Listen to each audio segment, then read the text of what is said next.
Today's topic is on Deeparadhana, which means lighting the lamp and offering the prayer. In general, lighted lamps are used across the world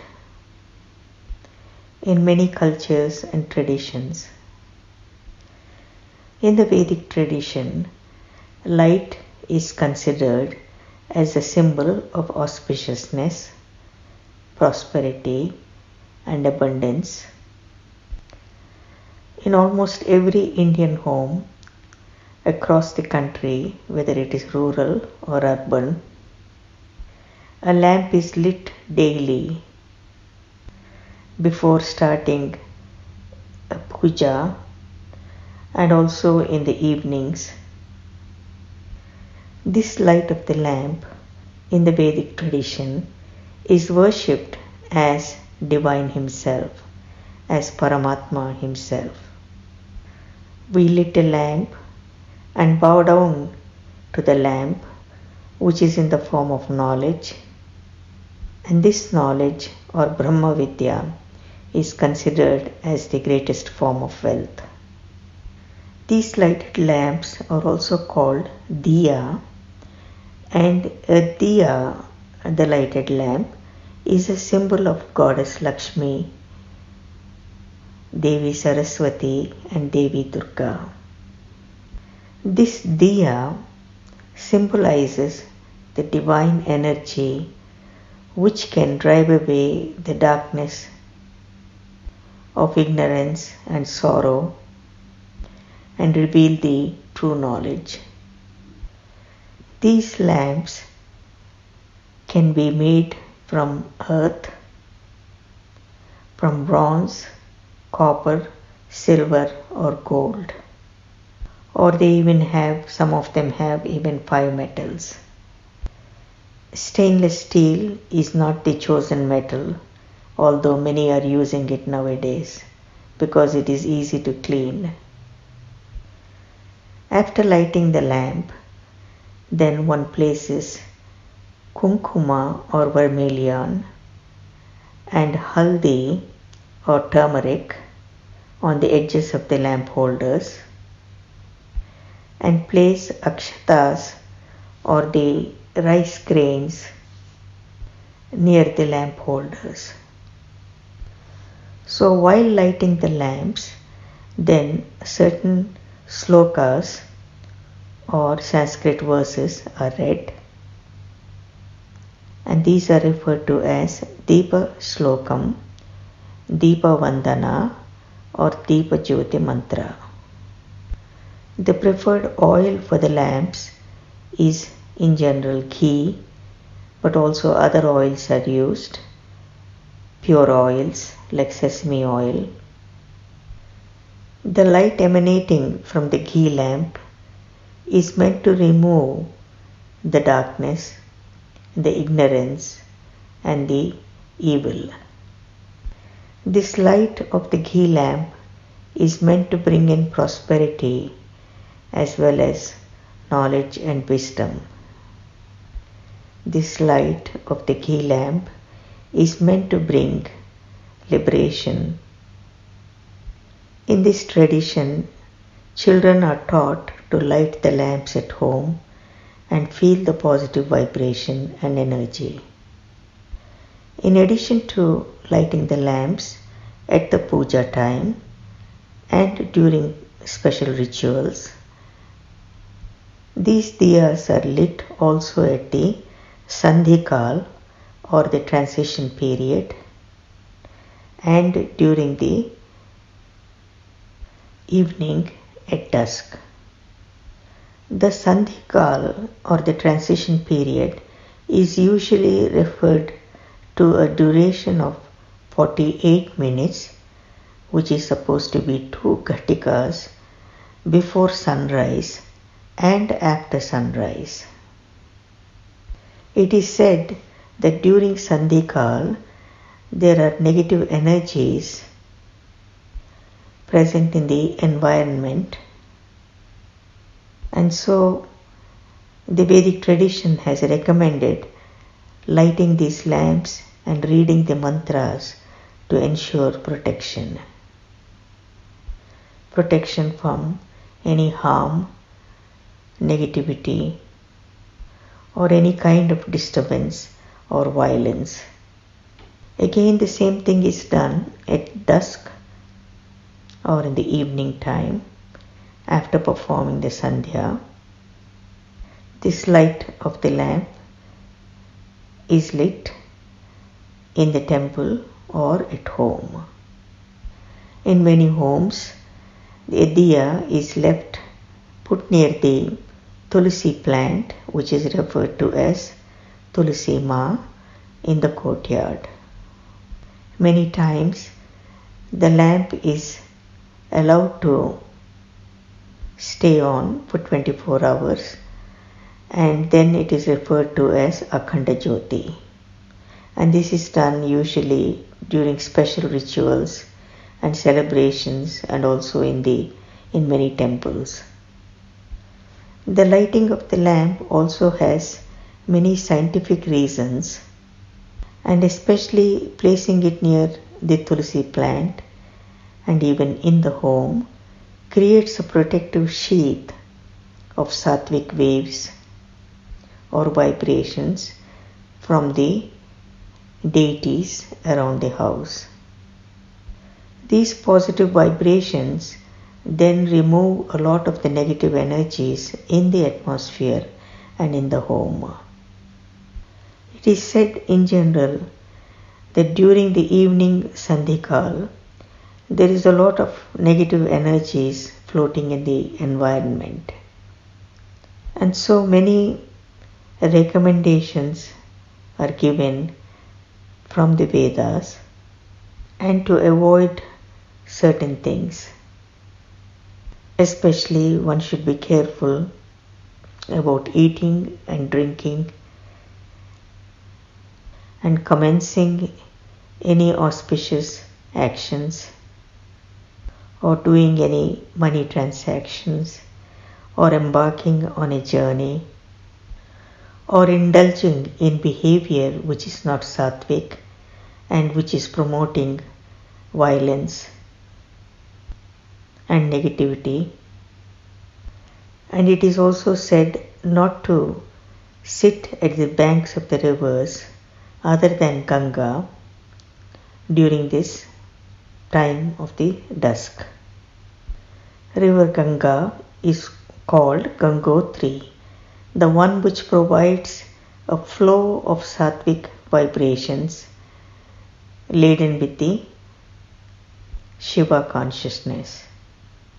These sattvic vibrations in the forms of waves emitted by the waters of Ma Ganga purify the atmosphere on its banks and enrich it with divine consciousness, and protect one from the possibility of being attacked by any negative energies. It is said that these sattvic vibrations are comparatively less on the banks of other rivers. The light here symbolizes knowledge, or the Brahma Vidya, and this Brahma Vidya is considered as the lasting inner wealth by which all the other outer achievements can be accomplished. Hence, we light the lamp and bow down to the knowledge as the greatest treasure, as the greatest of all forms of wealth. Now the question arises, why can't we light a bulb, or why can't we light a candle? But the traditional lamps are supposed to be oil lamps. Oil or ghee is used. There is also a symbolic value here. The lamp symbolizes our vasanas or negative tendencies, and the wick symbolizes our ego. When lit by this adhyatmic knowledge or the spiritual knowledge, then these vasanas or the impressions get slowly exhausted, and the ego, the individual ego, also vanishes. The flame of the lamp, which is referred to as Agni or Agni Devata, always burns upwards. And so this is also denoting that knowledge, a higher knowledge is needed, and one need to rise in consciousness as to take us towards higher and higher states of consciousness and live a life with higher ideals. Now let us look at the slokas that are recited when lighting the lamp. The first one is Deepa Jyoti Parabrahma, Deepa Sarva Tamopaha, Deepena Sadhyate Saram, Sandhya Deepo Namostute. Again, Deepa Jyoti Parabrahma, Deepa Sarva Tamopaha, Deepena Sadhyate Saram, Sandhya Deepo Namostute. Here is the meaning. I offer my salutations to the light of this lamp, whose light is the knowledge of Paramatma or Parabrahma. It is the light of the lamp that pervades all existence. It is this light of the lamp which removes the darkness of ignorance and by which all can be achieved in life. It is this light of the lamp which stands for the eternal truth or the unmanifest Brahman. It denotes the transition from lower consciousness to higher consciousness. And to this light of lamp, I offer my salutations to you. The next sloka is Shubham Karoti Kalyanam Arogyam Dhana Sampada Shatru Buddhi Vinashaya Deepa Jyotir Namostute. Again, Shubham Karoti Kalyanam Arogyam Dhana Sampada Shatru Buddhi Vinashaya Deepa Jyotir Namostute. Which means salutations to the light of the lamp, which brings auspiciousness, health and prosperity, which destroys all the inner enemies and any negative feelings in the intellect or buddhi. Next is Vairagya Taila Sampurne Bhakti Varti Samanvite Prabodha Purna Patretu Gnapti Deepam Vilokayet. Here in this sloka, the oil denotes the Vairagya or the dispassion or the natural renunciation from the material world. And this natural renunciation and dispassion comes with the higher states of consciousness. This lighting of the lamp is referred to as lighting the divine knowledge or the light of wisdom, which is referred to as Gnana Jyoti. The cotton wick is referred to as bhakti or devotion. And all of these put together, this Vairagya, this Gnana Jyoti and this bhakti will take us closer to moksha or liberation from samsara. Then there is another sloka which says Atma Jyoti Pradiptaya Brahma Jyotir Namostute Brahma Jyotir Pradiptaya Guru Jyoti Namostute. So by lighting the lamp within yourself, you are gaining the knowledge of this Brahma Vidya and you are gaining the knowledge of the grace of Guru. And I offer my salutations to this Jyoti which connects myself to the Jyoti of Guru and the Jyoti of Brahman. And yet there is another sloka which reads Suvarna Vriddhim Karume Gruhe Shri Sudhanya Vriddhim Karume Gruhe Shri Kalyana Vriddhim Karume Gruhe Shri, Vibhuti Vruddhim Karume Gruhe Shri, which means I offer my obeisance to Goddess Lakshmi to shower my house with abundance, with grains, with auspiciousness and prosperity. There is also more meaning of lighting a lamp. This burning lamp or the diya represents the element of fire. And actually the word fire does not give the complete meaning of Agni. Agni is usually translated as fire, and in general a fire merely refers to the physical phenomena of combustion producing flame, light and heat.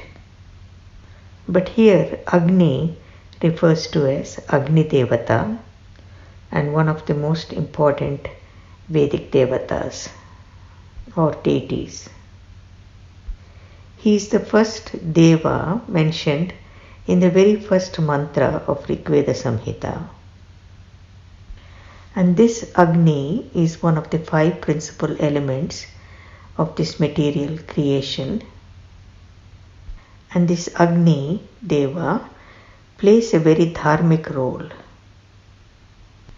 Agni Devata is also referred to as the divine immortal Shakti, which has established herself in all the beings and provides the source of warmth and light, which are essential for the existence of any kind of life on earth.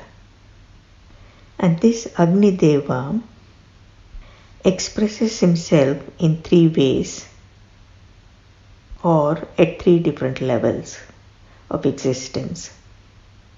Here it's important to understand that the Agni Devata, which is the presiding deity, again expresses or manifests itself in different forms of Agni. So here Agni expresses itself as Adidaivaka, Adhyatmika and Adibhautika. In Adidaivaka, it expresses as the divine. Agni Devata here becomes the presiding deity over all the lower forms of Agni. Then next it expresses in the human individual self as Adhyatmika. And here it expresses as Jataragni, and it digests food, and then as Indriya Agni, and is an important element for vision and speech. Next, it expresses as Adibhautika in the physical world, as Bhuta Agni or as fire, and as Surya Agni as the rays of the sun. And yet there is another Agni by which we conduct a yajna, and here the Agni Deva is considered to be the mouth of Bhagavan himself. He connects the divine and the humans and enables human beings to communicate with the divine beings. So in the yajna, all the prasadam or the food that is prepared is first offered to Bhagavan through Agni and then only consumed as is prasada. Again, in this context, I just want to briefly mention that the word senses for indriyas is not the right term either. The word indriya is derived from Indra and means a sign or an instrument of the Atma or the Self. So the indriyas are the instrumental cause of Atma's cognitions or jnana and other experiences. So when you refer to them as sense organs, then they are seen only as physical in nature, whereas the indriyas are subtle matter of sattvic ahankara, and besides the matter, they also have the psychological element. The Western physiology also refers to only 5 sense organs, whereas the Vedic darshanas consider 11 indriyas. Among the 11 indriyas, 10 are classified into 5 buddhindriyas responsible for cognition and 5 karmendriyas responsible for movement, and then the 11th one is manas. And manas represents both buddhindriya and karmendriya. So here we understand then that Agnideva is responsible for the eye and for the speech. And this Agnideva represents purity, because whatever comes in contact with this Agni is immediately purified. For example, just like the impure gold is converted into pure gold. And also Agnideva signifies impartiality. He doesn't distinguish between anything good or bad, and he will burn similarly, whether it is something valuable or not valuable, or be it a human being or an animal. And here Agni represents luminance and brilliance.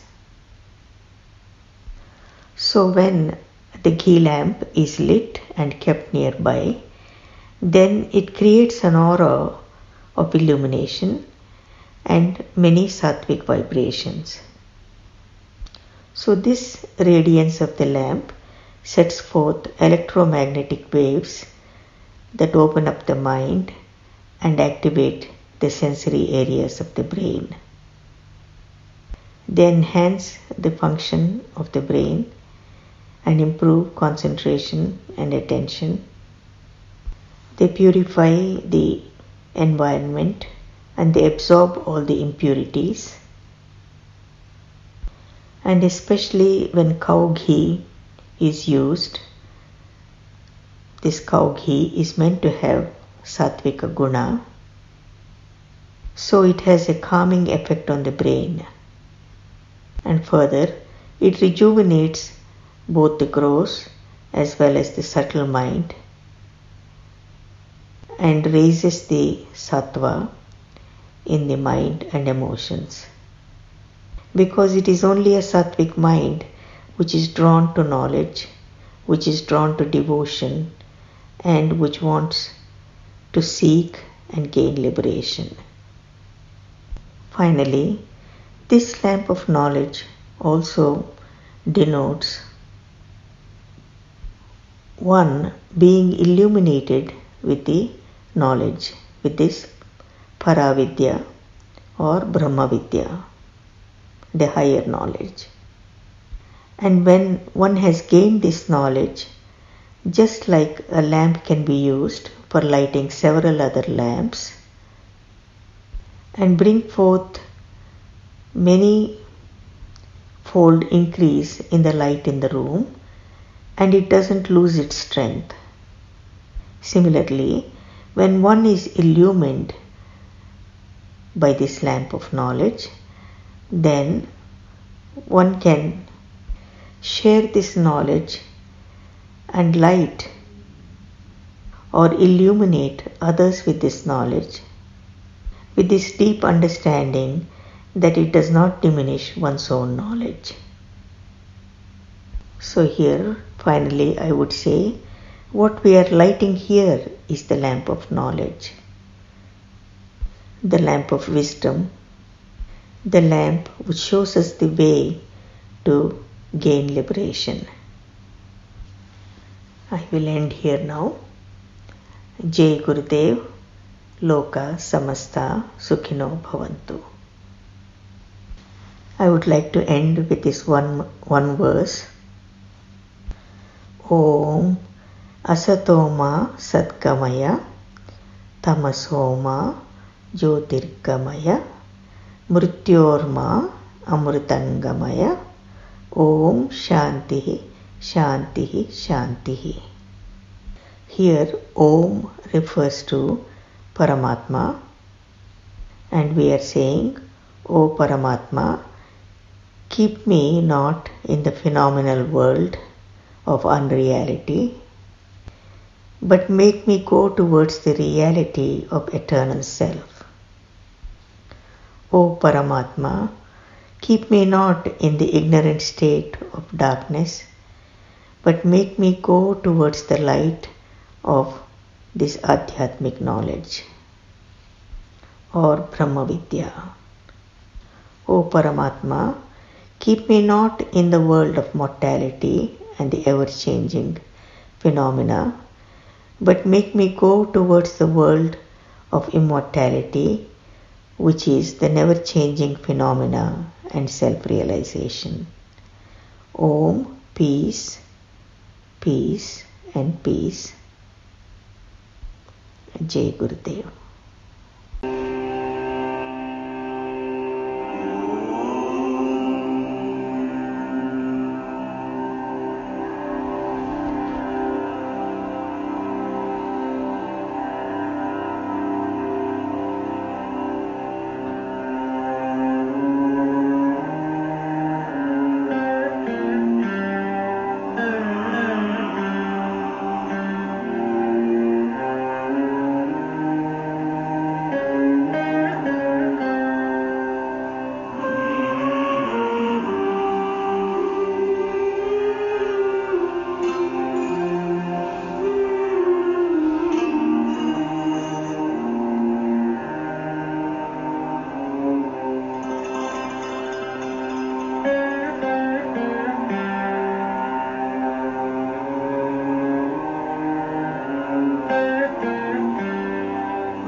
Gaya